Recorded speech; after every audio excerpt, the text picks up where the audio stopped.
A Yankee Soldier. Well, recently it occurred to me that you may be interested in a first-hand account of my adventures as a soldier in the Civil War. What follows occurred between July 1861 and September 17, 1862, when my life ended at the Battle of Antietam. My name is Hiram Alexander Chambers, and I'm from Worcester, Massachusetts. After graduating from high school, I was working as a machinist in a local factory when Fort Sumter in South Carolina was fired upon by the rebels, and this event triggered the most horrendous and bloody war in our history. When President Lincoln called for volunteers, I knew I would enlist. There was no question in my mind. I was 19 years old, and I was anxious to do my part to preserve our beloved Union. In July 1861, I was on my way, first by train and later on foot, to Poolesville, Maryland, and my regiment became part of the Army of the Potomac, under the leadership of General George McClellan. The soldier's life is hard because of loneliness for our loved ones, longing for home and wishing for Ma's cooking. What makes it bearable are letters from home. My heart leapt with joy when I hold a letter from my dear one. Well, yes, we have marched now to Four Oaks, Virginia, have Richmond as our goal. We feel sure and bound to win with McClellan as our leader. Little Mac is among us every day, his smile and healthy looks cheering us on. At Hampton, he was thin and white, but now he's put on flesh with a bronze face, and that denotes health, vigor, and courage. He is just the man we want to lead us on. It is October now, and weather has been cold and rainy, but of course that means nothing to a soldier's varied life. One gets used to all kinds of weather, and when it rains here, it rains with a vengeance. Near the end of the month, we had orders to move on toward Leasing to try to discover the movements and position of the Confederates. It turned out to be a disaster. It became known as the Ball's Bluff affair. And on that Sunday, our orders were to proceed quickly. We had to let our dinner go, and we were given some hard bread and a chunk of cold boiled horse. Shouldered our rifles and started for battle.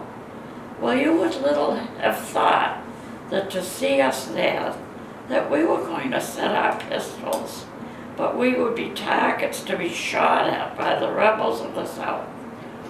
We crossed a river, the Potomac, to an island, and we went to sleep. We were roused at midnight, drawn up in a line to cross the river to the Virginia shore. The most men that could be carried in the boat was 25, so it was slow work. We advanced about a mile and a half when all at once, yes, a very heavy volley was heard, and then firing became thick and fast. Then wounded from companies A and H began to come back, some alone, others being brought. One poor fellow was brought back by 3 men, with 2 bullets in one leg and 1 in the other. He was laughing, though, and cheerful, and he said as they carried him past, "Only 3 wounds. Give it to them." Well, we, that is the companies C, F, and G, were double-quicked half across the field, and the firing ceased. The rebels had withdrawn from the open space, and our companies were ordered back to the woods again. We saw, or at least the officers saw, that in a few minutes we would be cut all to pieces, for reinforcements were arriving on their side all the time, and they were about to surround us. We were ordered to file left and take a new position. This was a foolish move, for it brought us from the edge of the woods into an open field where the rebels could rake us as they were standing in the woods. This was just as bad a thing as could have been done. But glory to the old 15th. She stood as firm as an adamantine stone till the order was given to retreat. Then came the most appalling sight that ever was witnessed. There was no place, only the river to go. I was one of the lucky ones to get into a boat. It was an awful scene to see these men trying to swim the river, and all the balls strike them, and then they would sink and be seen no more. We lost more men in this way than any other. We camped that night in a big house where we were glad to lay down. In the morning we got our company together, and after getting breakfast consisting of salt horse, hard bread, and coffee, we started for camp, which was a distance of 5 miles. We only rested once. We generally rest 3 or 4 times going that distance, but we were eager to get into camp and to see how many men we had lost. The colonel was anxious to see us too. After summing it up, we found that in the regiment we had lost 342 of about 700 that went into that fight. In our company C, we lost 27, besides the captain, who was expected to be a prisoner. Now may he be treated with kindness, for there never was a braver or cooler man in the world. Well, I've given you a brief account of the proceedings of that day's work, which has gained such honor for old Massachusetts and the 15th Regiment. Now we are still in Poolesville, Maryland, and it is January of the new year. I seat myself now to answer a few of your questions.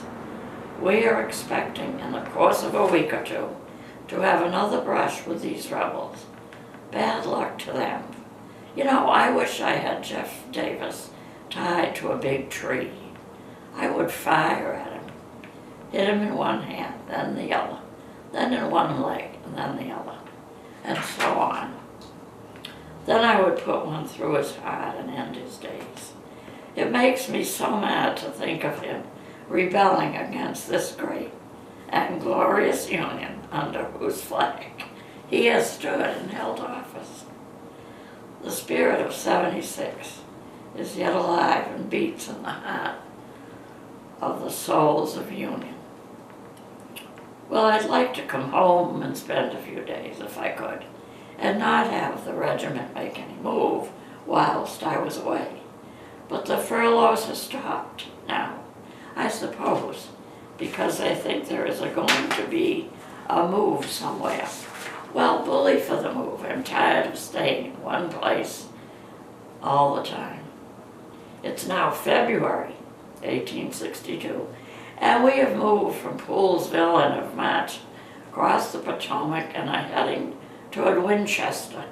We are now encamped now Charleston, Virginia, the place where John Brown was hung.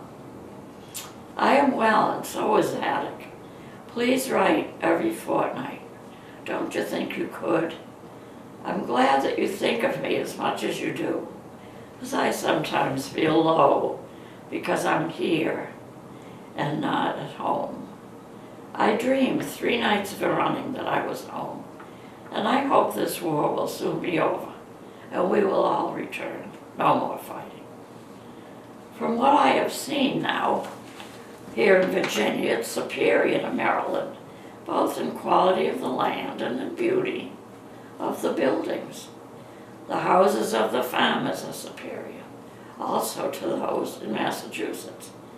Well, I'm going to try to get a pass and go to Charleston tomorrow. The boys have said it's a splendid place. A while ago, we made one capture since we have been here. A very fine-looking Negro boy named Tom Fairfax. He's 21 years old and cost his master $1,000.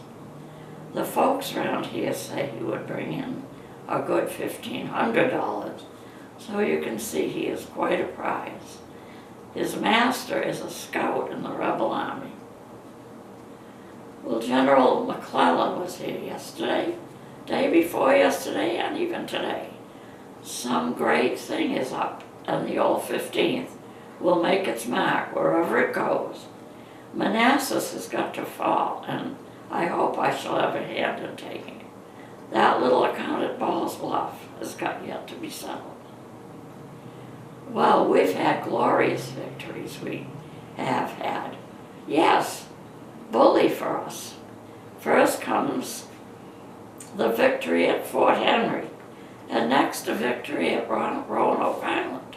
And the best of all comes Fort Donelson. Glorious news today also. Winchester and Manassas have evacuated. Today has been a nice and warm a summer's day as at home, and we're enjoying ourselves first rate. We all expect a hard battle to come, but the rebels seem to have fled from the Massachusetts 15th and the Minnesota 1st. We are not allowed many troops. Well, to let you know how many troops we have, but I should suppose we have somewhere about 15,000 infantry, and then of course cavalry and artillery. You must keep this information to yourself. Remember, keep it to yourself for a while. Well, no more this time, and may God speed the day we should meet again. Oh, by the way, I've not yet received the boots, but I don't need them, as there is no snow now. The roads are all turnpikes, and are as hard as rock. In fact, they are little stones, from the size of birds' eggs to that of hens' eggs. Yes, days passed, and we are camped now in Hampton, Virginia. This is about 1.5 miles from Fortress Monroe. That's the noble old fort which, in connection with the Rip Raps Island, commands the entrance to the Chesapeake Bay. Its great old guns, looking like so many bulldogs' heads, looking out at their kennels. We left Alexandria very early in the morning and anchored the first night a little above Fort Washington. We had in charge 2 schooners, one attached to each side, and we ran until about 8 o'clock in the evening, when one of the schooners broke loose, and we had to anchor for the night. In the morning, we turned around and went back after her.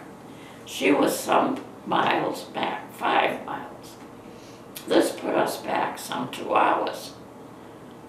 Now this night we're anchored off Fort Monroe, and in the morning, after some trouble getting off a sandbar, we were landed in Hampton and marched to our present camping ground. Camp upon camp was passed, and yet we have only just seen the edge of them.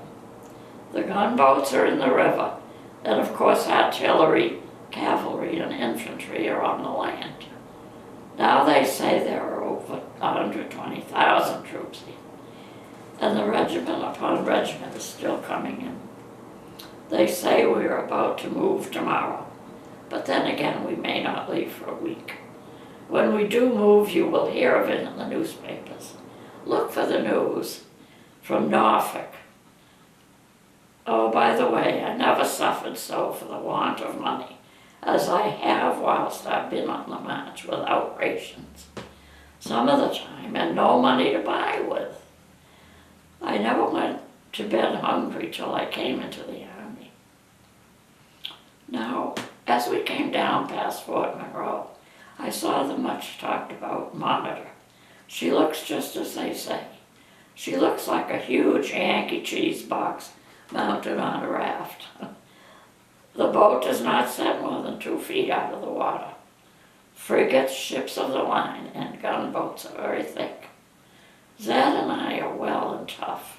I forgot to say we have not got any tents with us. Only those we make out of our rubber blankets. Write soon now, and may God bless you.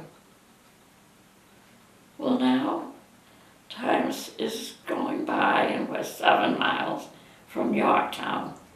This is the place where General Cornwallis surrendered to General Washington, ending the war with Britain. Now we are a new republic, a free, independent nation. And we've got hot weather now. It's April. And at last we do have our tents. In fact, we have them and all we possess on our backs. Don't you think we're going to make good pack peddlers when we get home? I think so.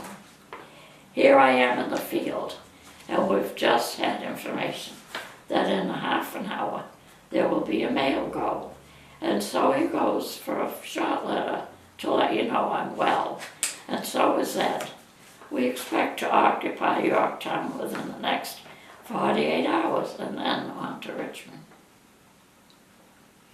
I have no doubt that it's a trying time for you on our account, but I hope you will keep cool and know that if we are killed, that we are fighting in a good cause and for your benefit. But I have no such thoughts as getting killed. And you say that next fall will end this cursed rebellion. I'm remembering that it was just a year ago next Saturday on which the Mass 6th was pitched upon in Baltimore. Ere long, the Mass 15th will be marching with joy in the streets of Richmond. That is my dream. The enemy are in front of us, I suppose, but what of that? We will soon make them skedaddle. Oh, you say the girls send their love and want to see me, do they? Well, my love to them. And tell them I long to see their bright and cheerful faces.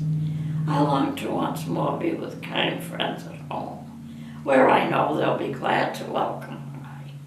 For all he's not as good looking as his brother. But the old saying goes is that homely folks are always the best. We're in the woods of New Kent, Virginia. Oh, and we've marched through the rain. We're through wilderness. It's been hard going. The soil is sort of a clay, and when it rains, it is mud in just a short time. We still have not got sight of the rebels since they left Yorktown in a hurry. We had expected to have a chance to try our steel on them, but as usual, they retreated for strategic purposes, I suppose. Now we're somewhere in Virginia. July 5th, 1862. I seat myself to pen you a few lines, letting you know that I am in the land of living. And that is all I can say for myself, for I've been very sick and I'm very unwell. I'm weakened and I fell down like a stone after being thrown into the air when I fell. I hurt my back and I'm unfit for duty at all. And as to the move we have been making, I've nothing to say. Only it has shown some of the greatest generalship that ever was known. The rebels have been driven back in every attack that they have made. Our division has been in 5 different engagements since last Sunday morning. We are now under the protection of the gunboats. Well, I'm much better now since I last wrote. My health has improved and I am again tip-top. Zach is too. Once in a while our spirits get rather low, but it's only for a short time. We owe all to little George. George B. McClellan. He will bring things around all right. But what I'm writing you now for is if you feel able, please send me a box, say of donuts or cake or something, a pie or 2. There's no chance for me or anybody else to get anything. And we have no money anyway, so we're stuck. Could you also send some tobacco? Tobacco seems to be the article mostly wanted now, and I could sell it. I seat myself again to write you a few lines. This is the Sabbath morn, greeted throughout New England with joyfulness. as a day of rest for the tired bodies of those who toil for their daily bread.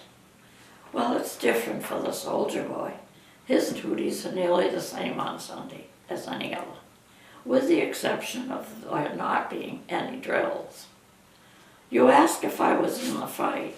I was Sunday and started with the regiment again Monday for the field of action, when I was partially sunstroke and fell senseless by the roadside.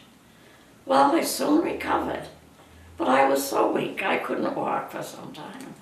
I think this was occasioned by a sprain in the back that happened when I suddenly had stepped into a hole when making a charge on the rebels. I've got over everything now, and I'm as tough as sole leather. By Friday, the fighting was at the Chickahominy River. Our beloved Union General George McClellan against the notorious Confederate General Stonewall Jackson. We held our ground for 2 days against those furious beasts, because you could not call them anything else. They were full of whiskey and they foamed at the mouth like mad dogs. They came on, we mowing them down like chaff before the wind. Their shots going wild, as would be expected from such persons. At every advance they made, they were driven back each succeeding day. They met the same fate at every place, driven back by the victorious Yankees. By Wednesday, tired and worn out, we arrived at a haven of rest under the eyes of our gunboats. I cannot think of anything else to write, so I'll close and do write some. May He who holds the destiny of nations in His hands bless you, and soon return me safe and sound to you, is the wish of your loving son, Hiram. September 17th, 1862. On this day, Hiram's life ended at the Battle of Antietam. When I discovered the dust-covered box in the attic, I was anxious to know the contents. Imagine my surprise to find letters written during the Civil War, preserved in this box by my father's family, and now decades later, they're in my possession. From an old family Bible, I proudly discerned that Hiram was my great-uncle. A Yankee Soldier describes as authentically as I was able to his life as these letters provided for me. And since I began to write this account, I've become aware of the two opposing mindsets that caused this unalterable situation to escalate into this terrible war. Here are the two defining quotes from Jefferson Davis, President of the Confederacy. Well, we recognize the Negro as our inferior, fitted expressly for servitude. You cannot transform the Negro into anything 1/10 as useful or as good as what slavery enables them to be. From Abraham Lincoln, President of the United States, if slavery isn't wrong, nothing is. Certainly in 2018, it is mandatory to awaken and understand that we truly are all created equal and are members of the human race. And if not now, when?